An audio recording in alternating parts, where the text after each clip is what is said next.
Okay, good morning, everyone, or good afternoon, or good evening.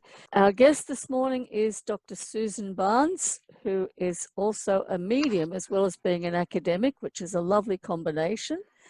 And she's also an author of many books, and she is currently researching the Davenport brothers. I must also mention, of course, that Susan runs 2 courses for us. She's been absolutely indefatigable. I think it's coming up for 3 years now. She's been on twice a month, mediumship development and spirit art. I think that's just such a huge, wonderful achievement, and she's just an absolute giver, somebody who really shares and gives and really supports people. So she's a very, very much valued member of our community. So, Susan, tell us about the Davenport brothers. Well, Wendy, thank you very, very much. And I guess I'm going to say I'm actually started doing this research for a presentation that I did in Leeds a year ago. And now I'm turning it into an SNU paper that I'm hoping to submit within the next few months for another one of their awards. So I have been looking at the Davenports for a while now. What's interesting is that I have found some original research on them. I found the Davenport scrapbook, thanks to Ron Nagy at the Lilydale Museum. They actually were able to get the original scrapbook that Ira Davenport saved about the Davenport brothers, because Ira lived about half an hour from here in Lilydale in a town called Mayville, and that's where he's buried. So his family was from there, and family members were kind enough to give his 2 scrapbooks to the Lilydale Museum. And Ron made copies of it, and several of us researchers were able to get them. And a lot of my research comes from reading the original newspaper articles of what people were saying about the Davenports. So that's part of what my insights are from. So now if I will go and share my screen, because I do have a PowerPoint presentation. Wait a minute, just got to get, there we go. Let me just put it on use slideshow, and we're up and running. Okay, the Davenport brothers, and throughout their entire career, there were a lot of people that were trying to argue whether they were a fact or they were just conjurers, or whether they were just magicians. So this argument has gone on throughout their entire career. And they did do a lot, or tried to do a lot of testing. They always welcomed people to come in and try different tests on them when they were doing performances. Of course, in spiritualism, we believe that the mediumship itself is the scientific proof of the fact that there is a continuous existence of life. And however, there were a number of tests and observations that were conducted throughout the Davenport career, which I will discuss. Just a little bit of background on them. The Davenport mediums, there was mediumship on both sides of the family. Both the father's side and the mother's side, there were a number of relatives that had kind of clairvoyant, different types of healing skills and things like that. So if we look at genes, we have to say that genetically, the Davenports did have mediumship genes coming from both sides of the family. Ira was born in 1839, and William was born in 1841. The interesting thing about the 2 boys is they looked almost like twins. They looked very much alike to each other. The one person that we never hear very much about is their sister Kate. And their sister was a medium, in fact, probably maybe even a better medium than the boys. And she also toured the United States and did an act as well, which was similar to theirs. So there's not too much written about her, which would be interesting to find out. Oops. Kate was the first to show the signs of the mediumship, and she was the one that suggested the family experiment with it. Now, this experimentation, I have to say, prior to the Fox sisters and the rappings that we all have heard about, the Davenports did have knockings in the house where they lived. Once the Fox sisters became publicly known, the Davenports became interested in trying to do it themselves. And they started out originally with a lot of automatic writing and levitation, and they did have some direct voice and some materializations. In 1855, phenomena occurs. Part of it is musical instruments that levitate and play. The other thing that's important is John King is their spirit guide. And this is the first instance that we have of John King. There have been a number of other mediums after the Davenports who have claimed that John King is their spirit guide, but this was the first time that he appeared. One of the other tricks they did, which wasn't in their stage show, was a pistol trick, where they could get a bullet to go and hit a target in the darkness without anybody touching it. Of course, they had the famous rope act. And one of the stories that's told in their books is about how the boys, and believe me, when they first started, they were like teenagers. The boys levitated so high that one of their heads hit the ceiling. So there was always a dent or a mark in the ceiling in the Davenport home from where the boy hit it. Now, I thought this was kind of interesting if you take a minute to read it. This is what Andrew Jackson Davis said about the Davenports.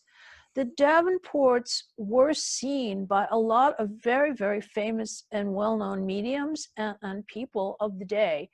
And one of them was Andrew Jackson Davis, who some of you may or may not be familiar with his work. He kind of predates spiritualism. And he describes the boys as tying their chairs with long ropes, and that the light was turned down. And of course, the spirits would then untie the ropes, accomplished by a noise, and then the lights would be turned on again and the boys would be untied. That was the basic story.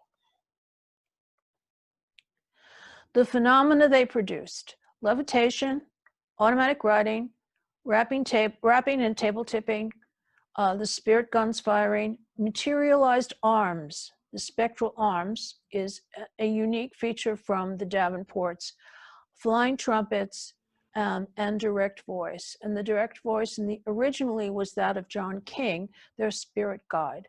Now, for me, the interesting phenomena that they produced was the spectral arms, because of all the mediums that I've seen today, there's only one I've seen who is actually working with spectral arms. And that was a real revelation for me, because I could see the relationship with the Davenports, which was kind of cool. We see that there was a relationship between spiritualism and mediumship, especially in the early days. John King claimed that he wanted to demonstrate human immortality and the continuity of life through the mediumship. He was featured very prominently in the beginning of their mediumship, and they believed that the different arms and hands that were created were the arms and hands of deceased relatives. They were the first to come up with the spirit cabinet, which of course became the cabinet today. The cabinet was used for two reasons. First of all, it excluded the light so they could get the sense of a dark seance room. And secondly, they designed it so that it could be easily taken apart and placed in a small space for transportation. Because we have to remember that Davenports traveled all over the United States and eventually Europe. So they needed to be able to move their device. One of the other phenomena that they did, which was a coat trick. And the coat trick was one where the coat, before it had completely left the person, would be plucked from them, like with the spectral arms, and raised up to the ceiling or the top of the room. Another coat trick was when there was a coat of an audience member placed on a table near the phenomena. The spirits would take that coat and put it on a different person. So people were swapping coats around without knowing how it happened. Direct voice, by the 1860s, the direct voice is rarely mentioned. Prior to that, in the 1850s, you hear a lot in the newspaper articles about John King. And John King was a bit irritable at times. There were times when John King would not perform. And he would tell them, no, we're not doing a performance tonight. One of the most unusual events that happened, and this is unusual because this is important when we look at a spiritual phenomena versus magic, was that in 1861, there was a voice that came through a trumpet. and it announced the bombardment of Fort Sumter. And 1 hour later, the news came over the telegraph. So the magicians can't explain this. And one of the things I say when the magicians all say, oh, we can do everything that the Davenports did, I said, well, tell me how you can do this. How can you foretell the future? The manifestations revealed little information, usually about the afterlife, besides the phenomena itself. So many of the newspaper reports said that it's just the phenomena, the fact that they're doing it, that they're able to do it is proves that it's spiritualism, that it's the continuity of life. This is the only proof you need. There were some reports of people saying, yes, I recognize that arm, I recognize that hand, that was my deceased relative, it's somebody that I knew. And there were times when the mediums refused to do certain knots and conditions that their audience tried to impose on them. There was kind of a conflict because in all of the articles, they say, okay, we're gonna let you test us, you can test us. But then when it actually came down to it, there were times when they created a diversion or something happened so that the testing actually didn't happen. They would not allow to be tested with handcuffs or any other kinds of ropes other than the ropes that they usually used. There were a number of theories presented in the newspaper articles and the books about the phenomena. And the phenomena, obviously the spiritual one is that it's created through spirits and natural law. The spirits use the agency of electricity and magnetism along with emanations from living matter in the room. That's kind of a general explanation of a physical mediumship. The boys were considered to be electrobiologico, magnico-otical. So they came up with all these funny, fancy words to describe what they were. And it was like electricity combined with the boys' auras created the phenomena and the different feats. They were also, a lot of them were compared to new technologies like the steam engine and the telegraph. And of course, a popular theory was that it was just an unknown intelligence. However, we do have to remember that what's interesting about the Davenports and why I became interested in them is because they're from Buffalo, New York. And those of you who know the United States know that Niagara Falls is right next to Buffalo. So electricity was very big in Niagara Falls, and the area above Buffalo was one of the first to get electricity in the United States. So it was a topic that was big in the culture at the time. And so I love this. This is a quote. I can't read it because I can't pronounce these words, but it was just a quote that I thought was so kind of flamboyant. One of the newspapers said, describing the Davenport brothers, that I made a copy of it, that it wasn't. And basically what the quote means, because I had to look up all the words, means that electricity combined with prophesying the future creates an illusionary condition in which the audience is like in a mass state of hypnosis, and so in this state of illusion, the magic is created by the boys.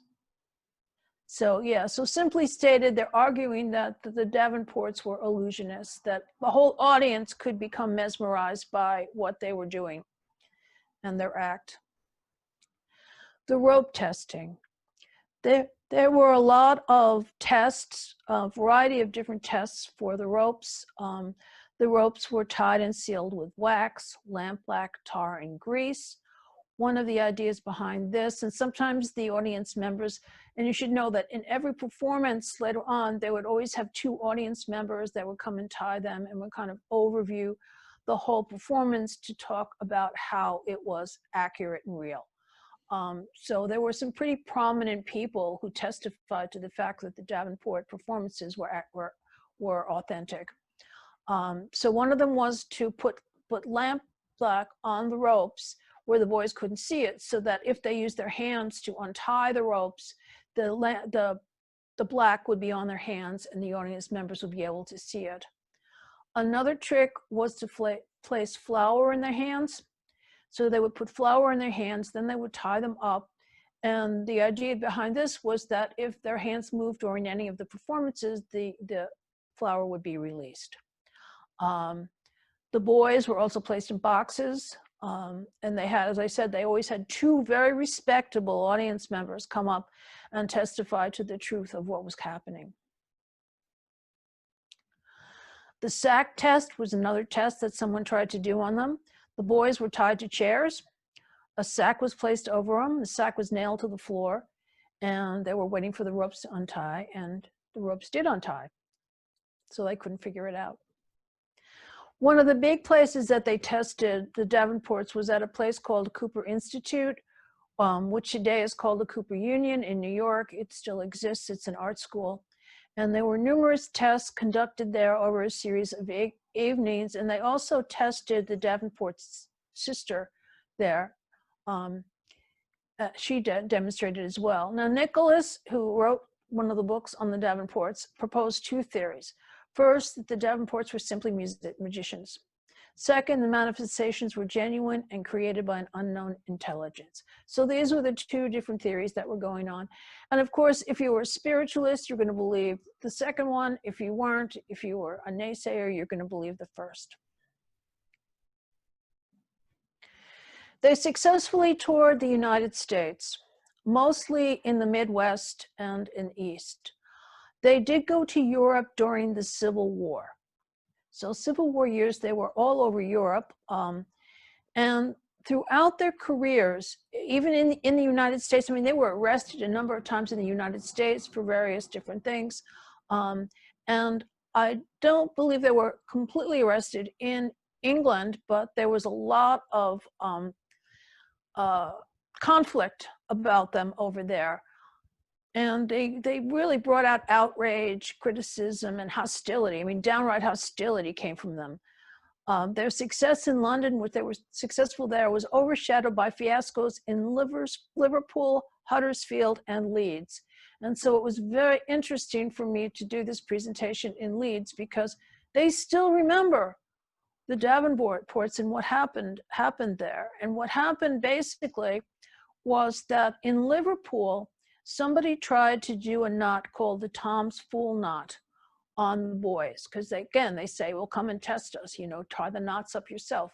So a bunch of doc people wanted to do this Tom's Fool knot on them, and the Davenports refused to perform with the knot. So the mob got very angry. They got upset. They destroyed the cabinet. They broke the instruments, and the police were very late to arrive. And some people thought, well, the police really didn't want to stop the commotion. Similarly, something very similar happened when they went to Leeds. They went to Leeds, there was a riot, the cabinet was destroyed, and the Davenport performance was disrupted. Now, the funny thing is that one of the keepsakes that magicians in Leeds have is keeping pieces of the Davenport's cabinet. So there are a number of people that have pieces of the Davenport's cabinet from years and years and years ago from this episode. So it's well known there. In the 1860s, they were touring the United States, England, France, Ireland, Scotland, Prussia, Australia, Monaco, Italy, and Russia. So they went all over those areas. And then in the 1870s, they truly became a global act. It's really interesting. They went down the Caribbean, from Cuba to St. Thomas to St. Kitts to Martinique, all the way down to Curacao. And then from Curacao, they sailed to France, Lisbon, Madrid, Barcelona, Marseille, Geneva, Turin, Milan, Como, and Rome. And then on December 8th, 1875, the brothers went to Alexandria, Egypt, in Cairo. From Cairo, they sailed to Bombay, India, where they performed. Now, they performed in all these places. And then they went to Melbourne, Australia, where they performed seances in Australia, New Zealand, and Tasmania.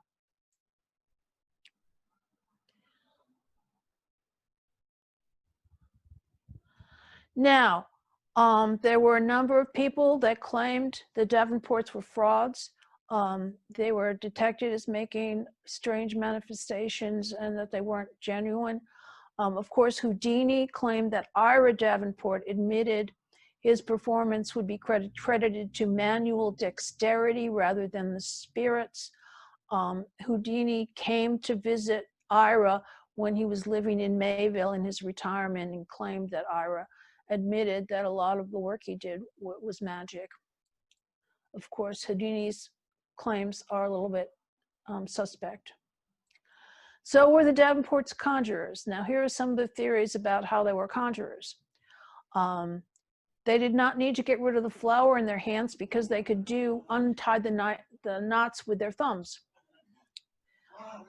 They could retie and untie themselves during the different performances, which is how it happens.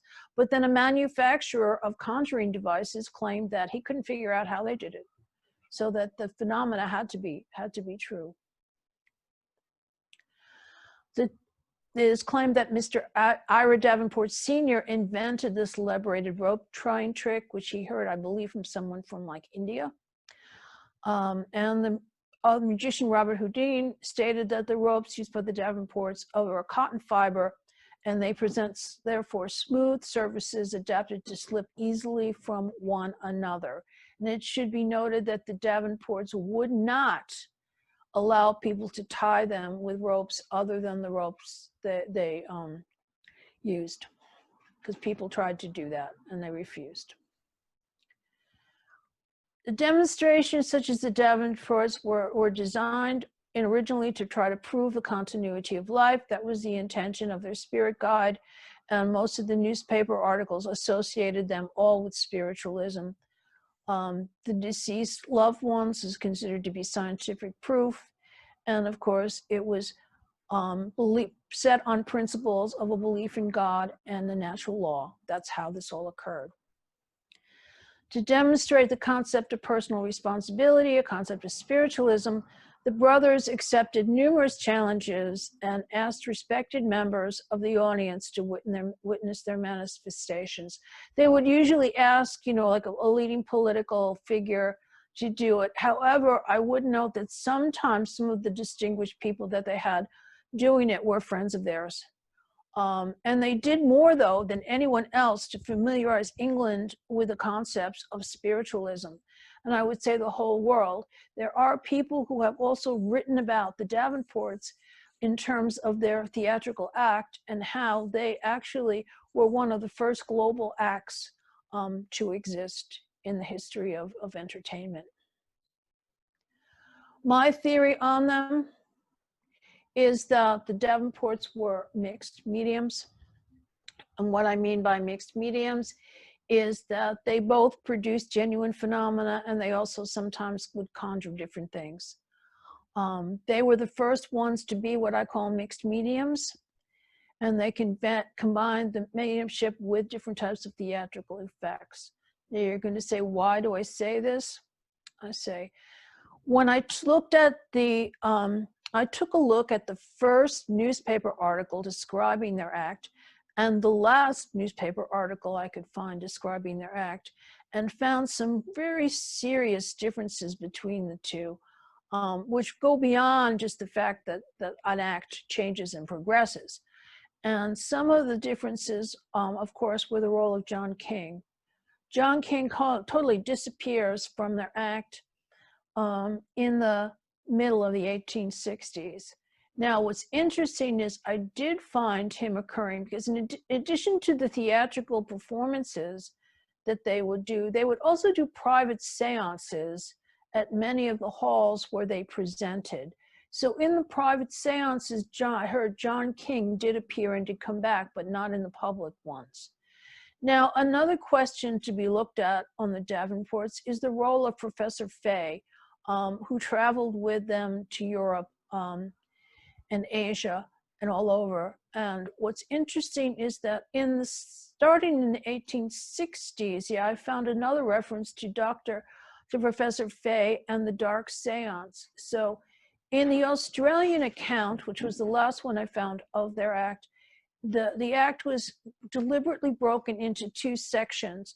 The first section was the rope section with the Davenport brothers, and the second section was the Dark Seance with Professor Fay.